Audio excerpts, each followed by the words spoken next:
Bon, cette fois, on s'attaque à du lourd, une transformation de vélo. Plus complexe, mais plus intéressant. Donc, on veut transformer un vélo de route ancien en vélo gravel.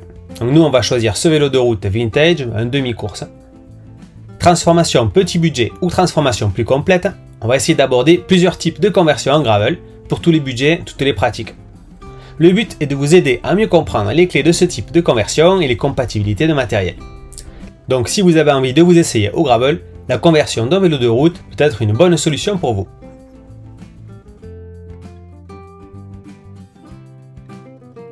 Convertir un vélo de route ancien en vélo gravel permet d'avoir un vélo plus polyvalent pour pédaler sur route, sur piste forestière et sur chemin et passer partout presque sans problème. Pourquoi transformer un vélo de route en gravel? Bon, d'abord parce que tout le monde n'a pas envie de réinvestir dans un nouveau vélo, souvent onéreux. Donc transformer un vélo qu'on a déjà, c'est une bonne option. Mais aussi parce qu'on peut préférer avoir un vélo polyvalent, versatile et passe-partout plutôt qu'un vélo spécialisé dans chaque discipline. C'est notamment le cas si on est dans une optique plutôt loisir que sportive sur route et chemin. Le vélo de route est une bonne base pour monter un gravel. Une parmi d'autres, puisqu'il est aussi possible de partir sur une base de VTT ancien. Avec quelques accessoires et après avoir bien vérifié les compatibilités, on peut graveliser les vélos de route anciens assez facilement. Enfin, surtout ce vélo, qui est déjà en soi un ancêtre du gravel. La randonneuse et les demi-courses étaient des vélos eux aussi polyvalents. Mais nous, on va enlever tout ce qui est superflu et moderniser un peu le vélo. Et transformer un vélo de route en gravel, c'est aussi pouvoir se permettre de tester le gravel avec un budget mini, et voir si la mouche gravel vous pique. Bon, il ne faut pas se leurrer, ce type de transformation présente aussi des inconvénients. La largeur des pneus est limitée, donc on limite aussi un peu sa polyvalence. On ne pourra pas monter des gros boudins. Il ne sera normalement pas possible de monter de frein à disque, bien que ce soit un système de freinage utilisé en gravel. Et il est nécessaire de changer pas mal d'accessoires, enfin selon le type de transformation bien sûr. Et le vélo ne sera jamais aussi performant qu'un véritable vélo gravel de série, ça c'est sûr. La transformation en vélo gravel dépend pas mal des compatibilités entre le vélo de route et les standards du gravel. Il faut bien vérifier à chaque fois en amont la compatibilité des pièces qui vous intéressent. La transformation peut être réalisée de différentes façons. En fait, ça dépend surtout de votre type de pratique, de votre vélo, mais aussi du budget que vous avez pour cette transformation. Cela peut aller d'une transformation hyper simple qui se contente basiquement du remplacement des pneus et de 3 accessoires, l'indispensable pour un vélo gravel en somme, à la transformation plus poussée comprenant le changement de pneus, de cintre et de ruban de cintre, mais aussi d'une partie de la transmission et des freins, voire des roues. Mais bon, il n'est pas forcément nécessaire de tout changer. Tout dépend du vélo que vous attendez, du vélo que vous voulez rouler, et surtout sur quel terrain vous voulez le rouler. Mais c'est vrai que le gravel est avant tout une pratique libre et ludique du vélo. Et chacun a sa propre définition du gravel, en fonction de son goût prononcé ou pas pour la vitesse, la technicité ou l'aventure. Donc parfois il suffit simplement d'un changement de pneu pour aller rouler sur des routes forestières et profiter d'une balade loin des routes et des voitures. C'est déjà du gravel.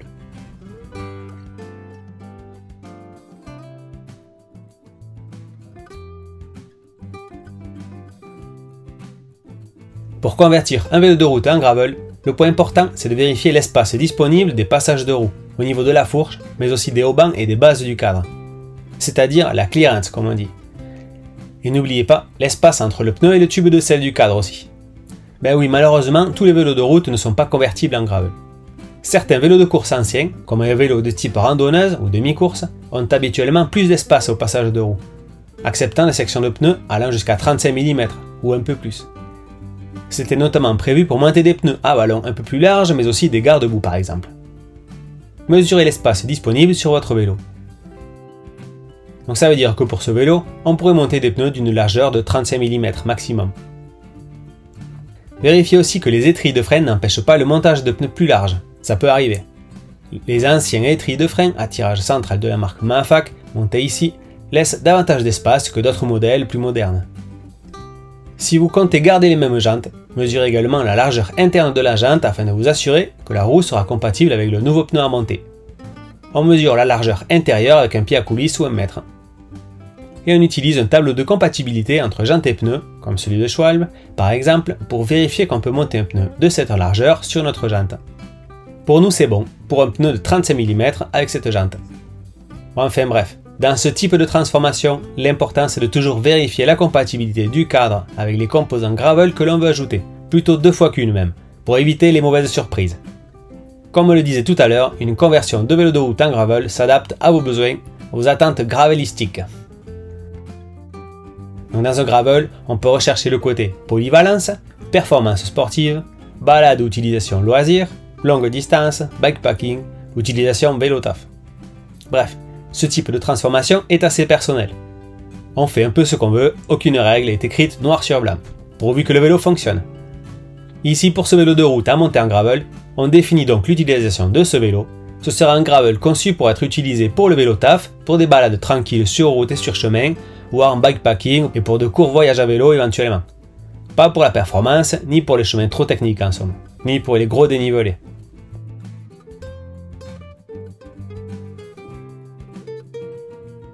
Vous avez trouvé le bon vélo? Bah parfait. Nous, c'est ce vélo demi-course. Donc première chose, on va commencer par démonter tout ce dont on n'a pas besoin. Donc ici, on va enlever les garde-boue et tout le système d'éclairage, dynamo comprise. Comme ça, on a une base propre pour commencer. Et puis on peut aussi nettoyer le vélo de fond en comble. Travailler sur un vélo propre, c'est beaucoup mieux.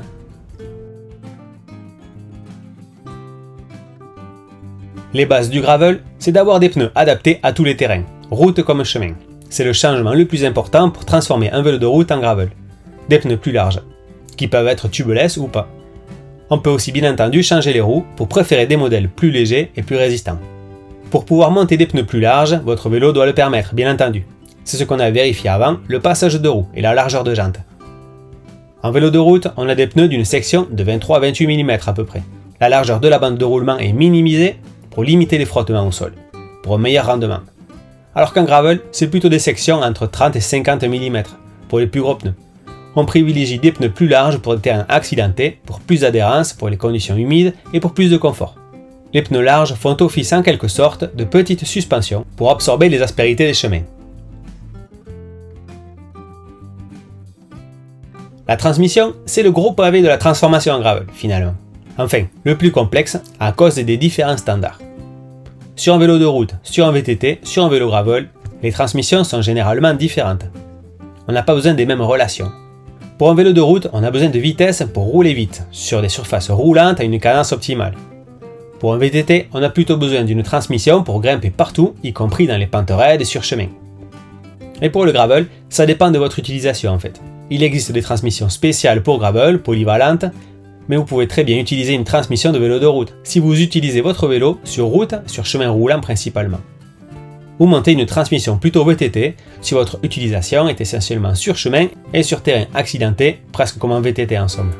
En gravel, question braquet et gamme de développement, c'est la polyvalence qui prime. Dans l'idéal, on doit pouvoir être à la fois à l'aise dans de longues montées raides et caillouteuses, mais aussi dans de belles descentes de col sur l'asphalte. Enfin, il faut trouver le bon compromis selon sa pratique. Concrètement, pour ce type de transformation, on a plusieurs options. Garder sa transmission pour limiter les dépenses et pour une pratique loisir ou peu exigeante, ou on ne remplace que les pignons par exemple. Monter une transmission monoplateau type gravel, ça c'est la meilleure option, mais la plus onéreuse aussi. Donc avec un monoplateau, mais avec 11, 12 et jusqu'à 13 vitesses, et avec une grande différence entre le petit pignon et le plus grand, pour les novices, ce qui donne la polyvalence. Monter une transmission compacte de route ou une transmission de VTT, ça aussi c'est possible, même si ça demande de tout changer. Une bonne idée peut être de récupérer une transmission complète d'occasion par exemple, ou d'un autre vélo de route si vous la remplacez. Quand on dit remplacer une transmission, on parle des dérailleurs avant et arrière, du pédalier, et du boîtier du pédalier si on change le nombre de plateaux, des pignons, de la chaîne et des manettes de vitesse. Disons que tout doit être compatible. Monter une transmission plus moderne sur ce type de vélo, c'est obligatoirement changer les roues, puisque les transmissions actuelles sont équipées de cassettes, alors que nous, on a une roue libre sur ce vélo ancien. C'est bon de le savoir. Le problème avec la transmission, c'est que quand vous commencez à y toucher, il faut vite tout changer quand on fait évoluer son matériel. Il faut bien vérifier les compatibilités entre les marques, entre le nombre de vitesses, mais aussi le type de matériel. La partie transmission est assez complexe, allez-y avec des pincettes. Ici, notre vélo, comme le vélo de route, randonneuse et demi-course des années 70-80, est équipé de 2 grands plateaux, de trop grands plateaux et de trop petits pignons. Il doit avoir de sacrés cuisseaux il y a quelques années. Donc c'est le problème de ce type de vélo, le développement ne permet pas de franchir facilement de gros dénivelés. mais c'est suffisant pour de la balade sur terrain peu ou moyennement vallonné. Autre point concernant la transmission, les leviers de vitesse sont au cadre, donc c'est pas le plus pratique pour une utilisation sportive. Mais on va voir ce qu'on peut faire pour améliorer tout ça. Les freins, ce sont des éléments centraux du gravel. On retrouve d'habitude des freins à disque sur les gravels. Mais là, difficile pour nous de passer sur des freins à disque par contre. On a quand même besoin de bons freins, puisqu'en gravel, on s'autorise des descentes plus techniques, y compris sur terrain parfois difficile avec pierres, racines. Donc si on liste nos options pour notre conversion en gravel, disons qu'on pourrait remplacer les câbles et les gaines, mais surtout les patins, donc monter des patins efficaces pour améliorer le freinage, changer les étriers pour monter des modèles plus récents, plus rigides, et enfin si votre vélo n'est pas si vieux que ça, et s'il est équipé d'une direction A7 en 1 pouce 1/8, ça pourrait être de monter un frein à disque à l'avant, en remplaçant la fourche bien entendu, et la roue avant, puisqu'il faut pouvoir monter un disque. Ça, ce serait le top pour votre transformation en gravel. Mais si votre direction est à visser, donc avec une potence à plongeur, oubliez, il n'y a pas de fourche avec support pour étrier de frein à disque.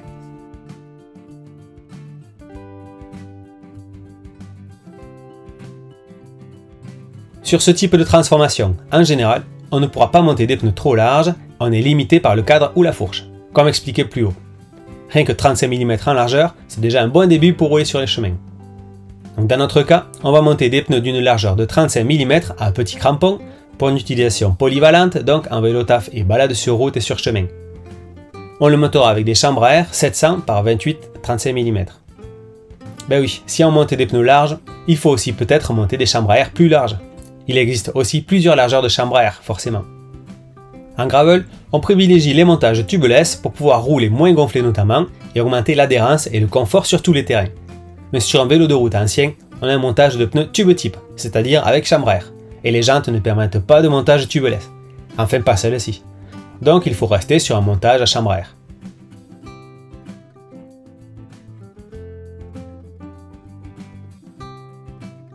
Pour un budget serré et pour vous essayer au gravel, vous pouvez ne remplacer que la guidoline. Mais bon, pour une position vraiment gravel et pour un look du vélo plus gravel aussi, changez également le cintre. Sur notre vélo, on a une potence à plongeur. Et ce cintre a un diamètre de 31,8 mm, donc incompatible avec notre potence. Il faut donc également monter un adaptateur pour potence A7 et une potence A7 pour cintre de 31,8 mm. Les cintres gravel sont semblables aux cintres de route, enfin de loin. En réalité, ils sont plus évasés sur les côtés, plus larges, avec une géométrie des angles un peu différente. Pour plus de stabilité, plus d'équilibre, plus de confort. Donc ce sera un bon allié pour franchir des terrains techniques, mais aussi pour de longues distances. Pour le ruban de cintre, un modèle épais de 3 ou 3,5 mm est plus confortable. Donc nous on choisit ici de monter un ruban classique de 2,5 mm, mais avec des inserts en gel à mettre sous la guidoline. Donc c'est bien pour augmenter le confort. Pour le montage de ruban de cintre, on a fait une vidéo sur le sujet. Donc comment poser un ruban de cintre de vélo.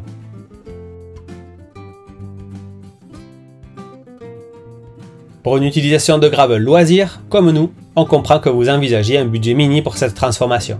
Donc surtout si c'est pour de la balade de courte distance. Vous pouvez garder votre transmission actuelle. Donc c'est pas le top pour des dénivelés, mais ça peut faire l'affaire. Par contre attention aux montées. On va aussi garder des leviers au cadre, vu qu'on parle d'une utilisation loisir et d'une transformation en gravel économique. Vous pouvez remplacer les câbles et les gaines au passage. Bon, on peut quand même prévoir une petite modification pas trop onéreuse. On peut monter cette roue libre 7 vitesses avec des pignons en 14-34, donc avec un grand pignon pour pouvoir franchir plus facilement les montées. Vu que les leviers sont à friction, donc non indexés, ça pose pas de problème pour passer en 7 vitesses. Bon, on remplace aussi le dérailleur pour pouvoir passer le plus grand pignon sans problème, grâce à la longue chape. Dans ce cas-là, on en profite aussi pour monter une chaîne neuve tant qu'on a fait la rénovation du vélo. Et surtout qu'on a besoin d'une chaîne plus longue, vu qu'on a changé les pignons et le dérailleur.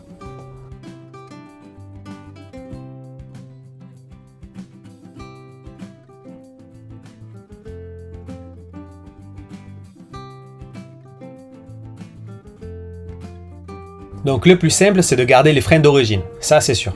Surtout que parmi les modèles d'étriers anciens, les freins qu'on a ici, des Mafac, sont pas mal question freinage.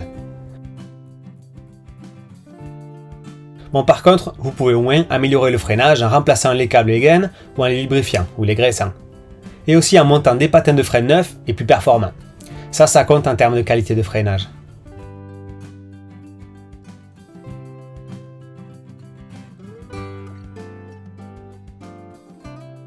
Question pédale, vous avez plusieurs options pour votre transformation. Pour une utilisation loisir ou encore vélo taf, vous pouvez vouloir rester en pédale plate. C'est vrai que c'est plus pratique au quotidien. On n'a pas besoin d'une autre paire de chaussures. Par contre, il vaut peut-être mieux choisir des pédales antidérapantes pour garder l'adhérence même sur terrain gras. Sinon, il y a l'option des pédales mixtes, plates d'un côté et cale SPD de l'autre. Donc vous pouvez utiliser votre vélo avec ou sans chaussures pour pédale auto. Les pédales auto SPD permettent de déclipser plus vite en cas de besoin, donc ça évite les chutes et les fixations sont aussi moins rigides que les pédales route. Attention, sur certains vélos anciens français, les filetages des pédales étaient différents, donc il n'est pas possible de monter des pédales modernes sur ces vélos. À vérifier donc. On y est presque dans notre transformation en gravel. Là, à vous de choisir la bonne selle en fonction de votre pratique, et finalement aussi de la position que vous aurez sur votre vélo. Vous n'avez pas besoin d'une même selle sur un vélo à la position sportive, c'est-à-dire vers l'avant, au dos à 30 à 45 degrés environ, que sur un vélo offrant une position plus relevée, plus cyclotourisme, au dos d'environ 60 degrés. La selle doit aussi et surtout être adaptée à vous et la largeur de vos ischions. Ça, c'est essentiel pour votre confort. Pour notre vélo, on choisit de remplacer la selle par un modèle conçu pour des longues distances, taillé plutôt pour le confort en gravel ou en voyage à vélo.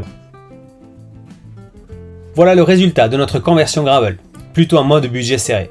Le vélo conserve son esthétique ancienne et sa touche vintage, associée au look gravel donné par le cintre, les pneus et les quelques composants qu'on a changés. Bon, c'est encore un vélo à mi-chemin entre le vélo vintage et le vélo gravel.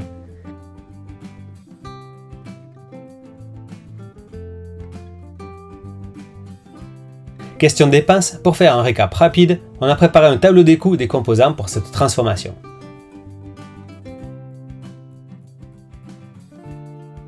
Place maintenant à la seconde transformation, une conversion en gravel un peu plus poussée, donc un peu plus onéreuse forcément. On va monter plus de matériel. La grosse modification sur ce montage, c'est en ce qui concerne la transmission, avec une transmission plus moderne avec 8 pignons et des leviers sur cintre combinés à des leviers de frein, mais aussi le remplacement des étriers de frein.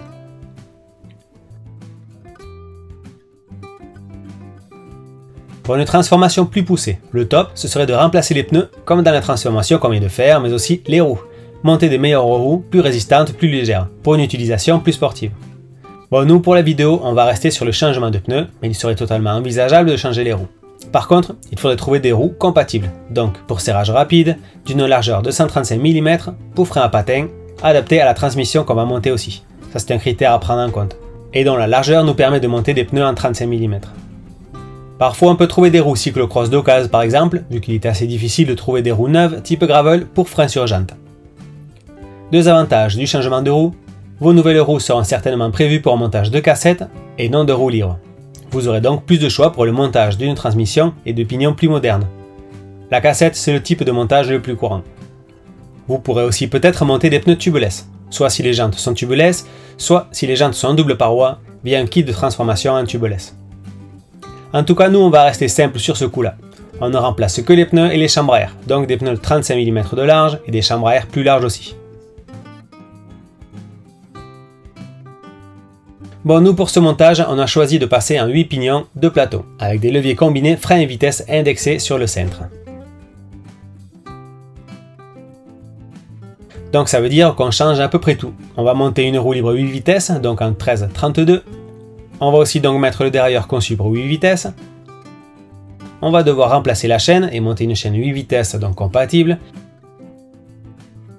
Et pour les leviers, on passe en levier combiné frein-vitesse. C'est de loin le plus pratique en gravel. Donc on va monter des manettes micro-shift pour 8 vitesses et 2 plateaux. Ça veut dire que sur ce vélo, on monte aussi des butées de gaine à la place des anciens leviers. Et bon, il faut aussi remplacer les câbles et gaines. Ici, on a choisi de ne pas remplacer le pédalier et le dérailleur avant, mais ce serait aussi possible pour compléter la transformation.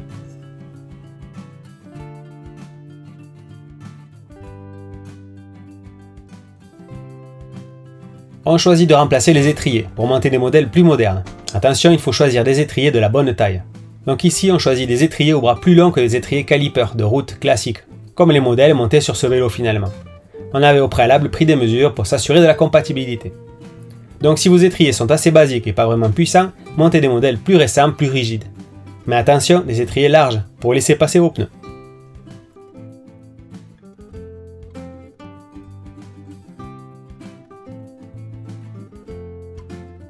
Pour cette deuxième transformation en gravel, on va rester sur le même montage que sur la première, question cintre. À la seule différence qu'on a maintenant des leviers combinés sur le cintre. C'est-à-dire un cintre gravel, une potence à headset, un adaptateur pour potence à headset, un ruban de cintre neuf, des bandes de gel à placer sous le ruban de cintre.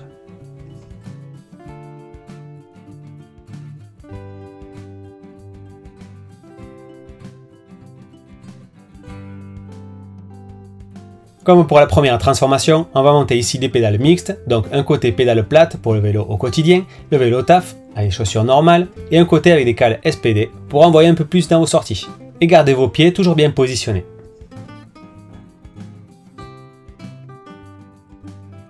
Là aussi on va monter la même selle que tout à l'heure, la selle gravel polyvalente conçue pour de longues distances. On aurait aimé en profiter pour changer la tige de selle et monter un modèle en alu, donc plus léger, mais ici le diamètre de selle est atypique sur ce cadre ancien, plus petit, et on n'a pas de modèle compatible en alu, dommage. Bon parfait, notre deuxième conversion en vélo gravel est terminée. Le résultat est au rendez-vous. Une transmission plus réactive, plus pratique, plus confortable, avec les commandes au cintre, et des étriers de frein neufs. Bon ben il ne reste plus qu'à bien régler ce vélo gravel et le tester.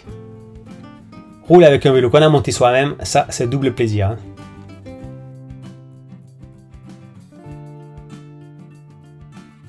Faisons un point rapide sur les coûts de cette deuxième transformation. Un conseil, encore un. Ça peut être judicieux d'en profiter pour graisser l'ensemble de votre vélo au moment de la conversion en gravel. Donc démonter et graisser les roues, la direction mais aussi le boîtier de pédalier. Si besoin, vous retrouverez tout ça dans nos tutos de mécanique sur la playlist Conseils et tutoriels de cyclo de notre chaîne. On a peut-être oublié certains points dans notre conversion en gravel. Il y a peut-être des graveleuses et des graveleux qui ont des détails à ajouter pour aider dans ce type de conversion. Bon, c'est pas une conversion hyper facile, mais par contre, c'est super intéressant à réaliser. Finalement, ce vélo passé en gravel est toujours une randonneuse qui permet de s'évader, mais au format actuel, avec plus de confort, et c'est un vélo plus versatile peut-être. Et peut-être même prêt à de l'itinérance en vélo en backpacking.